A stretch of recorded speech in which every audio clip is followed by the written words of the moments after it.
It's the 2018 Hardball Awards.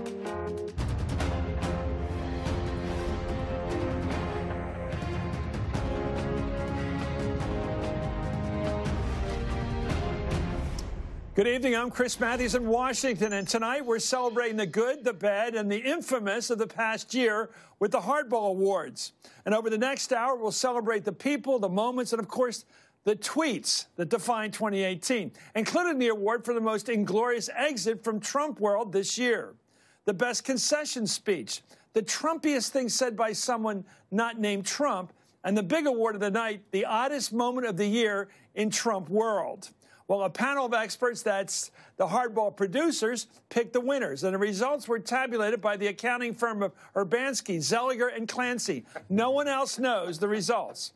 To help discuss the nominees, I want to bring in my panel for the hour. Sam Stein, politics editor at the Daily Beast. Jennifer Rubin, opinion writer with the Washington Post. Jason Johnson, politics editor for the Root.com. And Dana Milbank, political columnist, also with the Washington Post. So let's get right to the first award of the night. The category is Best Diversion in regards to the Mueller investigation. When news broke about the Russian investigation, these nominees did their best to change topics. The first nominee is the president himself, who, when it comes to the original crime of hacking, doesn't even believe it happened.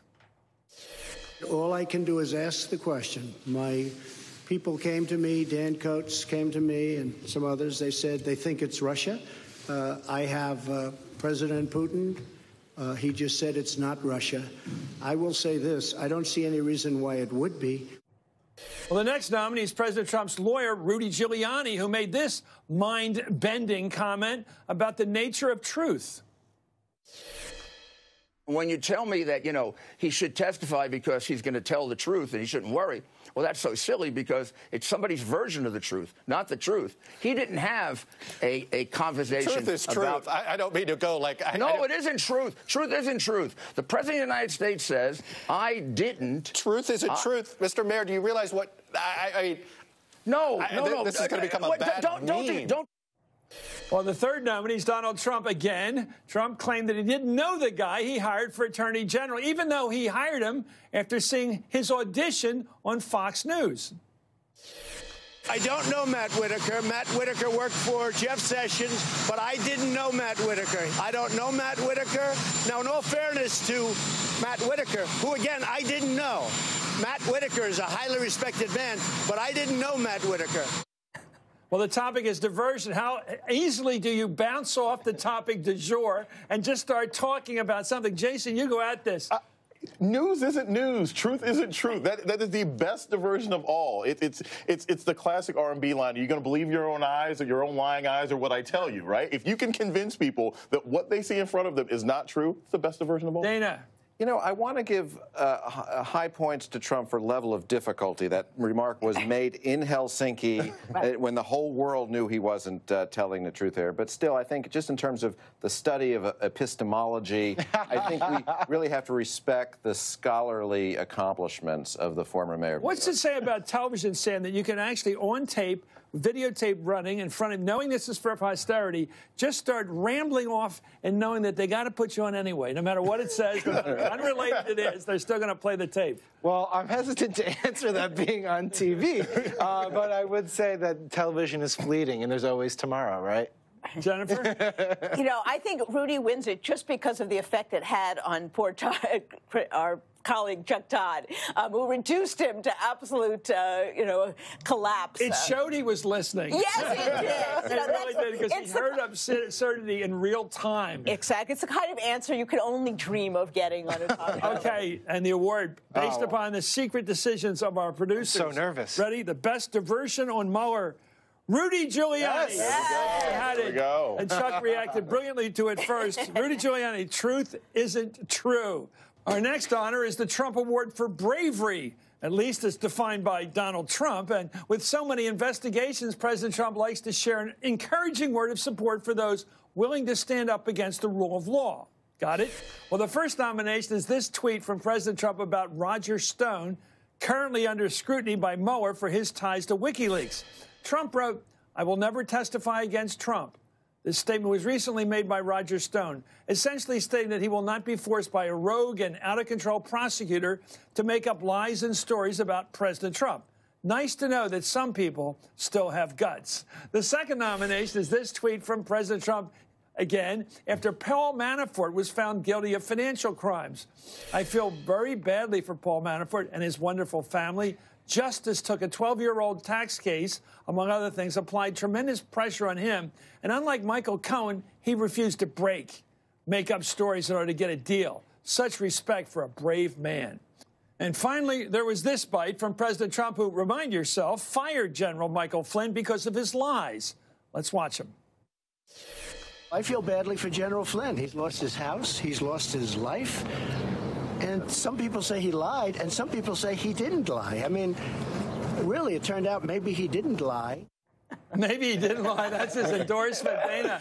These guys, if you stand up for this guy, you're a great man. Yeah, and that's tough. And the honorable mention is, Don McGahn was praised for not being a rat like John Dean, so he belongs in the mob talk, too. But I just love the Michael Flynn one. Some people say he lied. Michael Flynn said he lied. The White House said he lied. His plea agreement says he lied. But he was open-minded. He was agnostic on this, Jason. So he gives it the champ remains the champ. Right. At the end of the day, it's like, I may support you when it's convenient for me. But look, I give it to Paul Manafort because he went to jail, right? Like if you go to jail in the defense and then continue to lie and sneak information to Trump after he went to jail and lied to Mueller, that is a brave man. That is a loyal man. That's some G. Gordon Liddy level sort of respect for this administration. But there's so much of the James Cagney 1930s talk about rats, you dirty rat. And the thing about, and I'm not going to talk to them, so why you talk to them? Because that latest word from Giuliani is, I'm not going to talk, the president, so why are you talking? And you're missing the biggest tell of all of this. There were 3 scare quotes in the Paul Manafort tweet for totally absurd words like justice and deal, as if those are like ominous words. So I have to give it to Manafort. It's very brave to survive 3 scare quotes like that. and if the panel doesn't agree with me, you have a bad panel. I'm sorry. I mean, these scare terms, in other words, I'm watching the panel.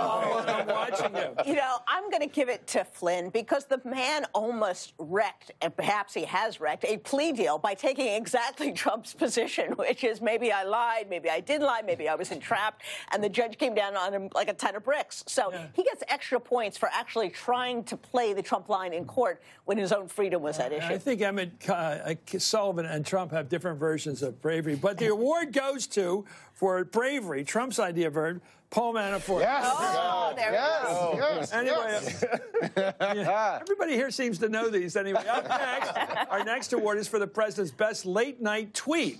Well, the first nominated tweet came in the middle of the night, of course, in August, when the president simply declared no collusion, rigged witch hunt, out of nowhere. The next nominee is the president's threat against Iran, issued in all capital letters in July. Quote, to Iranian President Rouhani, never, ever threaten the United States again, or you will suffer consequences the likes of which few throughout history have ever suffered before. We are no longer a country that will stand for your demented words of violence or death.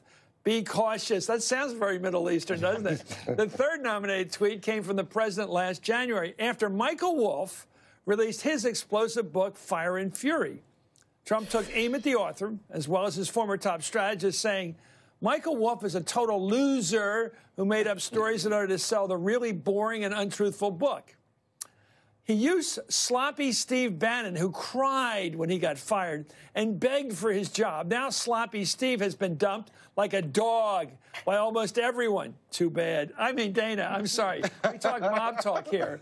I mean, I guess just in terms of capitalization, the Iran tweet really takes the case. But there is something about the Steve Bannon being called names, the way he'll call his own people names. And, Tillerson became dumb as a rock, and Omarosa became a low-life dog. He cried when I fired him. Where'd that come from? Who made that up? It's a powerful image. No, yeah. So I think in creativity, it's neck and neck between. And Jason, I think he was talking to the Iranians almost like you can imagine the Ayatollah saying, he's talking our language. Oh, yeah. I mean, this is right from the Iranian playbook. I heard Braveheart music, right? I mean, there was a level of rage. He talked about demented people and war we've never seen. I was close between the Iranian and then, of course, the rigged witch hunt, because I just see the president waking up from a fever dream, cold sweat, like rigged witch hunt, and then going back to sleep. But I think it it goes to the Iranian speech. Do you think he remembers these tweets? I think he does. He's reminded because he's constantly watching SNL, and they show them. I go with the all caps because it sort of has the ring of a Bond villain. This is sort of the line that the Bond villain would say, "I will destroy you." So I give it to him just on kind of movie ratings. On your phone, can you do all caps? Yes, you can. You have to do it each time.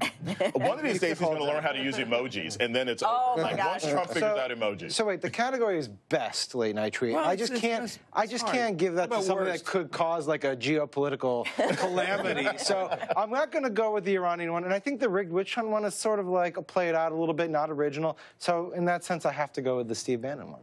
Well, I'm going to go for it. I'm going to make this out. The Kofefi Award. Yes. That word made famous by him. It's not really a word. For the best late-night tweet or worst ever by Trump. 11:32 p.m., January 5th, attacks Michael Wolff and Steve Bannon. But he creates these things. Like, he cried when he was fired. Just makes it up. Anyway, the panel's sticking around. We've got so much more to get to in the Hardball Awards show of 2018, including